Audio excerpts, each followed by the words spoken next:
2023년 5월 25일 전라남도 고흥 나로 우주센터에서 거대한 불기둥과 함께 누리호가 힘차게 솟아올랐습니다.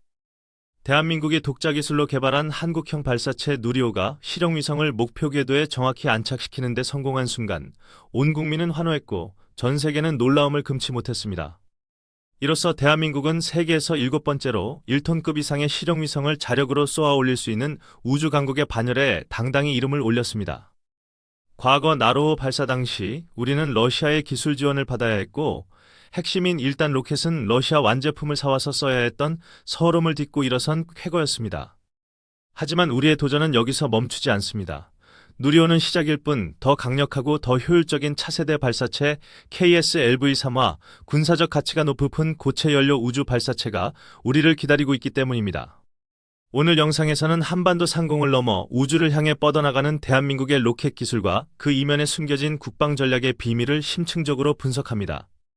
먼저 누리호의 성공이 갖는 의미를 다시 한번 되새겨봐야 합니다. 누리호는 설계부터 제작, 시험, 발사 운용까지 모든 과정을 순수 국내 기술로 완성했습니다. 엔진 하나 제대로 못 만들던 나라가 수많은 시행착오 끝에 75톤급 액체 엔진을 독자 개발하고 37만 개가 넘는 부품을 하나로 조립하여 우주로 보낸 것입니다. 이는 돈을 주고도 살 수 없는 전략 기술인 우주 발사체 기술을 우리 손으로 확보했다는 자주국방의 쾌거이자 독자적인 우주산업 생태계를 조성했다는 경제적 성과입니다.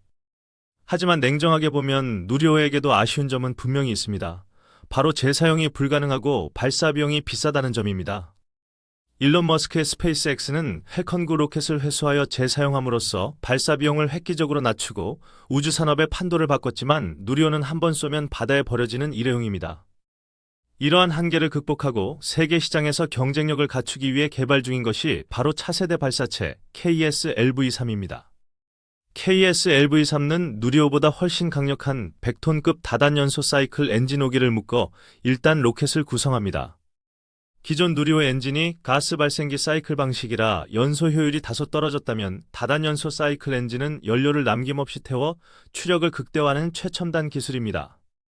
이 엔진 덕분에 KS-LV-3는 더 무거운 위성을 더 멀리, 심지어 달 궤도까지 보낼 수 있는 능력을 갖추게 됩니다.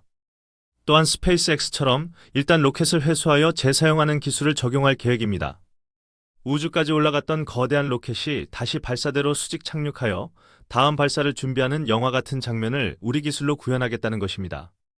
재사용 기술이 완성되면 발사 비용을 절반 이하로 줄일 수 있어 해외 위성 발사 주문을 따내는 데에도 유리해지고 우주 개발 예산을 효율적으로 사용할 수 있습니다. KS-LV-3는 2030년 첫 발사를 목표로 하고 있으며 성공한다면 2032년 달 착륙선이나 장기적으로 화성 탐사선까지 우리 힘으로 보낼 수 있는 발판이 될 것입니다. 그리고 여기서 우리가 군사적으로 더욱 주목해야 할 또 하나의 핵심 기술은 바로 고체 연료 우주 발사체입니다. 누리호나 KS-LV-3는 액체 연료와 산화제를 사용하는데 액체 연료는 폭발 위험이 크고 주입하는 데 시간이 오래 걸리며 주입 후에는 장기간 보관이 불가능하여 군사적인 용도로 쓰기에는 제약이 많습니다. 반면 고체 연료는 마치 화약처럼 미리 로켓 안에 채워놓을 수 있어 보관이 쉽고 명령이 떨어지면 버튼 하나로 즉시 발사할 수 있는 신속성을 자랑합니다. 국방과학연구소는 최근 고체 연료 우주 발사체 시험 발사에 성공하며 세상을 깜짝 놀라게 했습니다.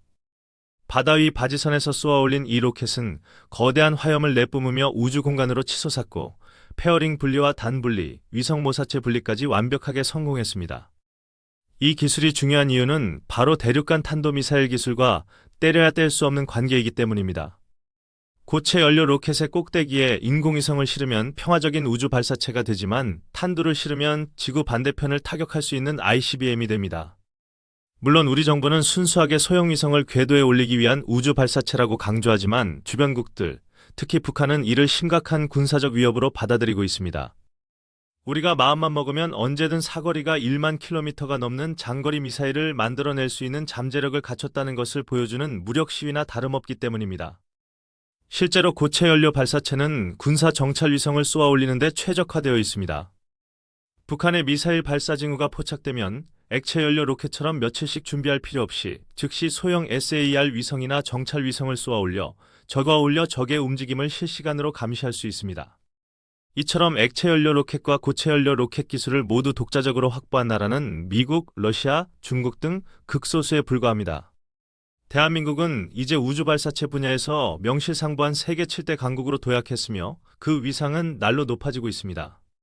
또한 한화 에어로스페이스는 누리호 기술을 이전받아 민간 주도의 우주 개발, 즉 뉴스페이스 시대를 주도적으로 열어가고 있습니다.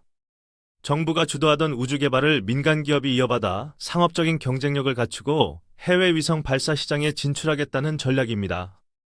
마치 미국의 스페이스X처럼 한국에서도 세계적인 우주 기업이 탄생할 수 있는 토양을 마련하고 있는 것입니다. 우주 기술은 단순히 로켓을 쏘는 것에 그치지 않고 통신, 관측, 자원 탐사, 국방 등 다양한 분야로 파급되어 미래 먹거리를 창출합니다. 우주 인터넷망을 구축하여 통신 사각지대를 없애고 초정밀 위성으로 기상이변을 예측하며 달과 소행성에서 희귀 자원을 탐사하는 등 우리 삶을 윤택하게 만들 것입니다. 하지만 우주 강국으로 가는 길은 여전히 험난하고 경쟁은 치열합니다. 미국과 중국의 우주 패권 경쟁 속에서 살아남으려면 끊임없는 기술 혁신과 과감한 투자가 필요합니다. 발사체 기술뿐만 아니라 위성 제작 기술, 우주 탐사 로버 기술, 심우주 통신 기술 등 전 분야에서 균형 잡힌 발전이 이루어져야 합니다. 또한 우주 쓰레기 문제 해결이나 우주 자원 활용을 위한 국제적인 협력체인 아르테미스 약정 등에도 적극적으로 참여하여 리더십을 발휘해야 합니다. 대한민국의 로켓이 달 표면에 태극기를 꽂고 우리 기술로 만든 기지가 달에 건설되는 그날을 상상해 보십시오. 그것은 단순한 상상이 아니라 우리 과학자들과 엔지니어들이 밤낮 없이 땀 흘려 만들어가고 있는 머지않은 미래 현실입니다. 나로 우주센터의 발사대 앞에서 밤을 지새우며 카운트다운을 기다리는 그들의 간절한 염원과 국민들의 응원이 있기에 대한민국의 우주시대는 활짝 열릴 것입니다. 첨단무기 채널은 대한민국의 우주 발사체 기술과 K스페이스의 위대한 도전을 끝까지 지켜보고 응원하겠습니다. 오늘 영상이 유익하셨다면 구독과 좋아요를 통해 대한민국 우주산업의 힘찬 비상에 힘을 실어주시기를 부탁드립니다. 여러분의 작은 관심이 모여 대한민국을 우주강국으로 쏘아올리는 강력한 로켓 추진제가 됩니다. 다음 영상에서는 바다의 요새라 불리는 차세대 구축함 KDDX와 무인 수상정 해령의 합동작전에 대한 더욱 흥미롭고 놀라운 이야기를 가지고 돌아오겠습니다. 시청해주셔서 감사합니다. 그리고 고체 연료 발사체의 또 다른 장점은 구조가 단순하고 부품 수가 적어 대량 생산에 유리하며 발사 비용도 액체 로켓보다 저렴하다는 것입니다. 이는 수많은 초소형 큐브 위성을 저렴한 비용으로 궤도에 올릴 수 있게 해주어 민간 위성 시장 활성화에 기여할 것입니다. 대학생들이 만든 위성이나 스타트업의 통신 위성을 우리 로켓으로 쏘아 올리는 시대가 온 것입니다. 또한 안보적인 측면에서는 수백 개의 초소형 위성을 띄워 군집 위성망을 구축하면 적의 위성 공격으로 일부 위성이 파괴되더라도 전체 감시망은 유지되는 강력한 생존성을 확보할 수 있습니다. 우주는 더 이상 강대국들의 전유물이 아니며 꿈을 꾸고 도전하는 자들의 것입니다. 대한민국이 그 꿈을 현실로 만들어가고 있습니다. 국민 여러분의 뜨거운 성원이 우리 우주 산업의 미래를 밝히는 가장 큰 별빛입니다. 끝까지 시청해주셔서 대단히 감사합니다.